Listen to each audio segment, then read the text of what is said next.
নমস্কার বন্ধুরা, আজকে আমি জানাবো হনুমানজির আমরা যে পুজো করে থাকি সেটাই জানাবার চেষ্টা করব। বন্ধুরা,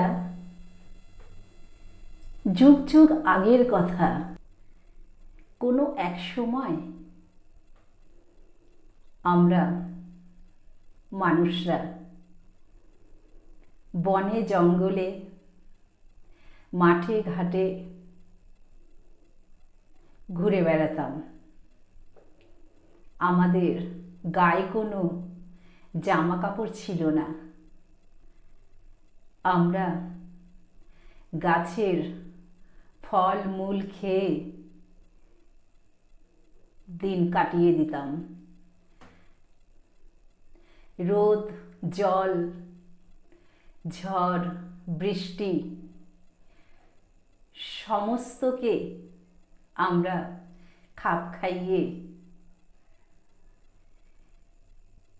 প্রকৃতির সাথে মিলেমিশে থাকতাম। সেই জন্য এই ওয়েদারের সাথে খাপ খাইয়ে যেহেতু আমরা বাইরে ঘুরে বেড়াতাম, সেই জন্য আমরা প্রচণ্ড শক্তিশালী ছিলাম। আবার কোনো এক সময় আমাদের লেজ ছিল। এই সমস্ত কিছুর সাথে আমরা হনুমানের সাথে মিল খুঁজে পাই। সেই জন্য কোথাও যেন আমাদের মনে হয় আমরা এক সময় হনুমান ছিলাম। ধীরে ধীরে আমরা মানুষে পরিণত হয়েছি। আর বহু যুগ আগে আমরা যেরকম ছিলাম, হনুমানের সাথে কিছুটা হলেও মিল আছে, কিন্তু আমরা সেগুলো চোখে দেখতে পাচ্ছি না। কিন্তু আমরা হনুমানের ভেতর থেকে সেটা চোখে দেখতে পাচ্ছি। আর আমাদের আগের সমস্ত কিছু উপলব্ধি করতে পারছি, কিন্তু চোখে দেখতে পাচ্ছি না। সেই জন্য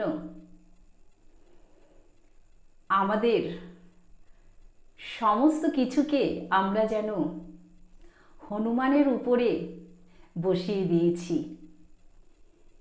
এই কারণেই ভেবে নিয়েছি আমরা এক সময় হনুমান ছিলাম।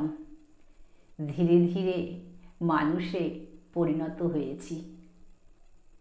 কিন্তু বন্ধুরা, এটা কিন্তু নয়। আসল হচ্ছে আমরা মানুষরা আলাদা প্রজাতি, আর হনুমান হলো আলাদা প্রজাতি। মানে আমরা মানুষরা হলাম আলাদা প্রাণী, আর হনুমান হলো আলাদা প্রাণী, তাই না? সেটা সম্পূর্ণ আমরা এটাই ভেবে আসছি। আর আমরা উপলব্ধি করার ক্ষমতা আছে, কিন্তু যেহেতু চোখে দেখতে পাচ্ছি না, সেই জন্য আমরা আমাদেরকে হনুমানের উপর বসিয়ে আমাদের উপলব্ধি লিখে রেখেছি। আর আমরা ভেবে নিচ্ছি যে আমরা এক সময় হনুমান ছিলাম। বন্ধুরা, হনুমানকে বোঝানো হয়েছে যে হনুমান এতটাই শক্তিশালী, হনুমানকে পাহাড় থেকে সঞ্জীবনী বটি আনতে বলা হয়েছিল। হনুমান যেহেতু আমরা ভেবেছি শক্তিশালী, সেই জন্য হনুমান পুরো পাহাড় তুলে নিয়ে এসছে। কেন এটা বোঝানো হয়েছে বন্ধুরা? এটা সম্পূর্ণ আমাদের কথা। মানে আমরা বুদ্ধির দিক থেকে আবার মানে শারীরিক দিক থেকে শক্তিশালী ছিলাম, সেই জন্য আমরা এটা নিজেদের কথাই হনুমানের উপরে বসিয়ে উদাহরণস্বরূপ লিখে রেখেছি। আর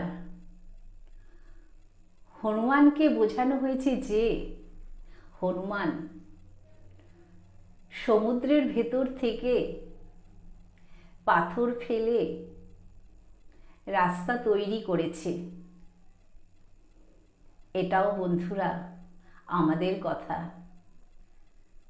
আমরা মানুষরা হনুমানের উপর বসিয়ে লিখে রেখেছি আমাদের এতটাই বুদ্ধি, আর শারীরিক দিক থেকেও আমরা এতটাই শক্তিশালী, সেই জন্য আমরা যেন ইচ্ছে করলে সবই করতে পারি। কিন্তু বন্ধুরা এগুলো সব উদাহরণ, পাহাড়কে তুলে আনা সম্ভব নয়, কিন্তু আমরা উদাহরণস্বরূপ সব লিখে রেখেছি।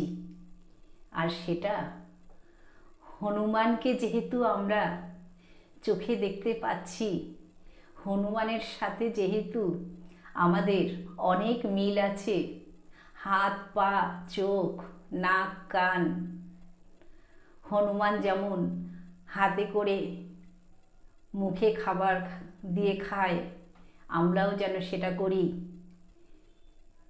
এরা যেমন মানে সমস্ত দিক থেকেই আর কি আমরা মিল খুঁজে পাই। তার জন্যে আমরা আমাদের সমস্ত কিছুকে হনুমানের উপর বসিয়ে আমরা লিখে রেখেছি। তারপরে বন্ধুরা আমরা এটা বলে থাকি যে রাম ভক্ত হনুমান, হনুমান যেন রামকে ভক্তি শ্রদ্ধা করে। সমস্ত প্রাণীরা, যত প্রাণী আছে সমস্ত প্রাণীকে আমরা মানুষরা খুবই ভালোবাসি, আর সমস্ত প্রাণীরা আমাদেরকেও ভালোবাসে। ভালোবাসা দিলে ভালোবাসা পাওয়া যায়, তাই না? আমরা যেহেতু সমস্ত প্রাণীকে ভালোবাসি, প্রাণীরাও আমাদেরকে ভালোবাসে। হনুমান রামকে কি করে জানবে? রাম যে ভগবান, হনুমানের কি জানার কথা? হনুমান রামকে জানে না যে হনুমান রামকে ভক্তি করবে, রামকে পুজো করবে, সেটা কিন্তু নয় বন্ধুরা। সমস্তটাই আমাদের কথা। আমরা মানুষরাই একমাত্র ভগবানকে জানার ক্ষমতা অর্জন করতে পারি। আমরা যখন ভগবানকে লাভ করবার ক্ষমতা অর্জন করেছি, আমরা এটাই বুঝেছি যে মানুষ থেকে শুরু করে সমস্ত প্রাণী কিছু বাদ যাবে না। ড্রেনের পোকা থেকে শুরু করে সমস্ত প্রাণী, বস্তু থেকে শুরু করে সমস্ত, এমনকি ধুলো বাদ যাবে না। ইট কাঠ পাথর কিছুই বাদ যাবে না। পাহাড় পর্বত নদী নালা গাছ, আমরা সবাইকে ভগবান রূপে বুঝতে পারি। আমরা যখন ভগবানকে লাভ করার ক্ষমতা অর্জন করব, তখন আমরা এটাই জানি বিশ্ব ব্রহ্মাণ্ড পুরোটাই ভগবান। আর রাম ভগবানকে লাভ করতে পেরেছিল, সেই জন্য রামও হচ্ছে ভগবান। তাহলে আমরা ভগবানকে যখন লাভ করবার ক্ষমতা অর্জন করেছি, তাহলে আমরা সবাই ভগবান। মানুষ থেকে শুরু করে সমস্ত কিছুকে নিয়ে ভগবান, পুরো বিশ্ব ব্রহ্মাণ্ডই ভগবান, তাই না? তাহলে আমরা প্রাণীদেরকে ভালোবাসবো, প্রাণীরা আমাদেরকে ভালোবাসবে, এটাই তো হওয়ার কথা। কিন্তু রাম ভক্ত হনুমান বলতে গেলে এটা হয় না। আমরা নিজেরাই নিজেদেরকে ভালোবাসছি, আমরা নিজেরাই নিজের সাথে প্রেম করছি। তাহলে কি হলো? আমরা সমস্ত কিছুকে নিয়ে ভগবান। এই সমস্তটাই বন্ধুরা আমাদের কথা, মানুষের কথা। একমাত্র মানুষ হচ্ছে উন্নত প্রাণী। মানুষই জানতে পারবে যে ভগবান কাকে বলে। তাহলে রাম হচ্ছে ভগবান। আমরা ভগবানকে যখন লাভ করবার ক্ষমতা অর্জন করব, এটাই বুঝব যে হনুমান থেকে শুরু করে সমস্ত প্রাণী ভগবান, আলাদা করে কিছু না বন্ধুরা। হনুমানের উপরে আমাদেরকে বসানো হয়েছে সব বন্ধুরা উদাহরণ। আমরা নিজেরাই লিখে রেখেছি উদাহরণস্বরূপ। যেহেতু হনুমানকে আমরা চোখে দেখতে পাচ্ছি, আর মানুষের বহুযুগ আগের আমরা যে কীরকম ছিলাম হয়তো উপলব্ধি করতে পারি, কিন্তু দেখতে তো পাচ্ছি না।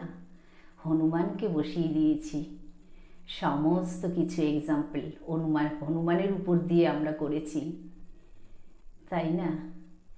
তারপরে বোঝানো হয়েছে যে হনুমান লেজে আগুন দিয়ে, মানে লেজে আগুন লাগানো হয়েছিল আর কি, পুরো লঙ্কা কাণ্ডে আগুন লাগিয়ে দিয়েছিল। সেটাও আমাদের কথা। আমরা মানুষরা এতটাই, মানে আমাদের এতটাই বুদ্ধি, আর বুদ্ধির জন্য আমরা শারীরিক ক্ষমতাও অর্জন করে থাকি। শুধুমাত্র বুদ্ধির জন্য শারীরিক ক্ষমতাও অর্জন করে থাকি। তার জন্য বন্ধুরা এইভাবে আমরা আমাদের সাথে হনুমানের মিল খুঁজে পেয়েছি।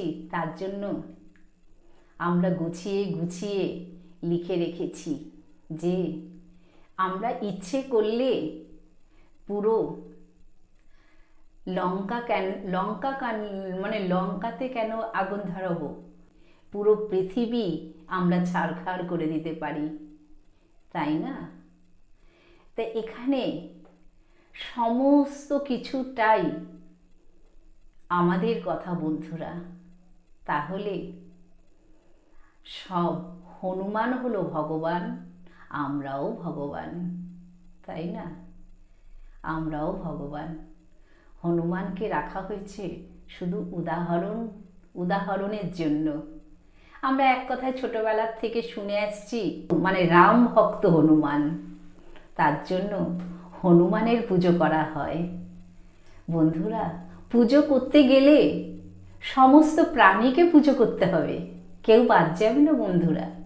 একটা ধুলোকেও পুজো করতে হবে, একটা বস্তুকেও পুজো করতে হবে, পাহাড় পর্বত নদী নালা সমুদ্র ইট কাঠ পাথর সমস্ত কিছুকে পুজো করতে হবে।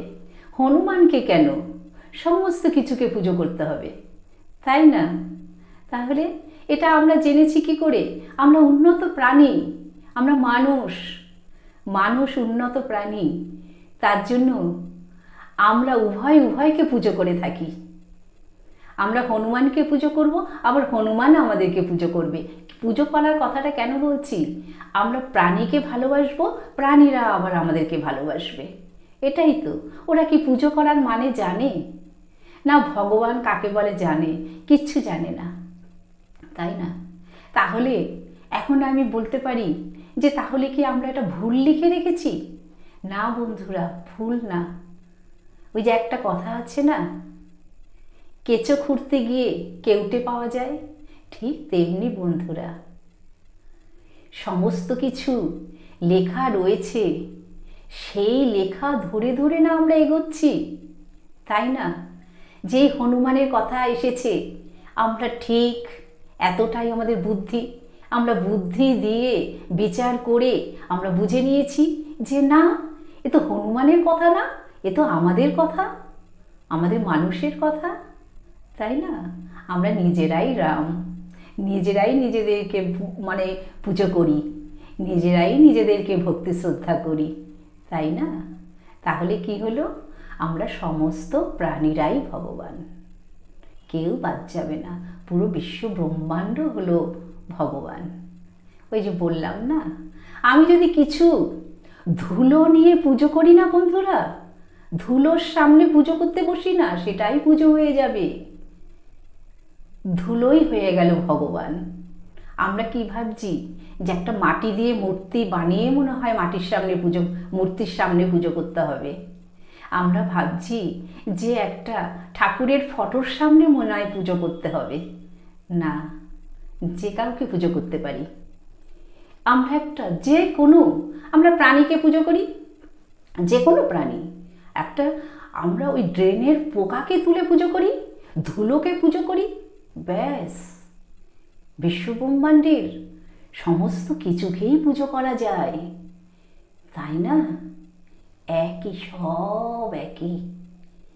সেই কারণেই আমরা এইগুলো লিখে রেখেছি। না লিখে রাখলে আমরা কিচ্ছু বন্ধুরা বুঝতে পারবো না। আমরা কি করব? ওই আমরা ভেবে নেব, হ্যাঁ হ্যাঁ হনুমান তো ভগবান, হনুমান তো রামকে ভক্তি করে। কখনো রামকে ভক্তি করতে পারে? হনুমান কিভাবে ভক্তি করছে? যে আমরা মানুষরা হনুমানকে ভালোবাসছি, হনুমান আমাদেরকে ভালোবাসছে। হনুমান কি করে জানবে যে হ্যাঁ রাম ভগবান? হয় না বন্ধুরা, এটা হয় না, তাই না? সমস্ত কিছু সত্য, এগুলো একদম সত্য, তবে যুক্তি দিয়ে বুঝতে হবে, যুক্তি দিয়ে বুঝতে হবে, লজিকের মাধ্যমে বুঝতে হবে। উল্টো পাল্টাভাবে বুঝলে হবে না বন্ধুরা। লজিকে যখন আমরা বুঝতে শুরু করবো না, হ্যাঁ সম্পূর্ণটাই তো ঠিক আছে, আমরা তো কাউকে বাদ দিচ্ছি না আমরা, তাই না? আমরা তো জানছি সবাই ভগবান।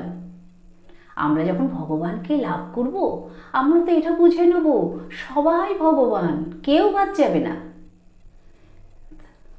তাহলে সমস্ত কিছু যে আমরা লিখে রেখেছি, সব লেখা ঠিক আছে, ভুল নেই বন্ধুরা। না হলে আমরা কি করে বুঝতাম, কি করে জানতাম, তাই না? তাহলে এই পর্যন্তই আমি জানাবার চেষ্টা করলাম। পৃথিবীর সবাই আমরা সুস্থ থাকার চেষ্টা করব।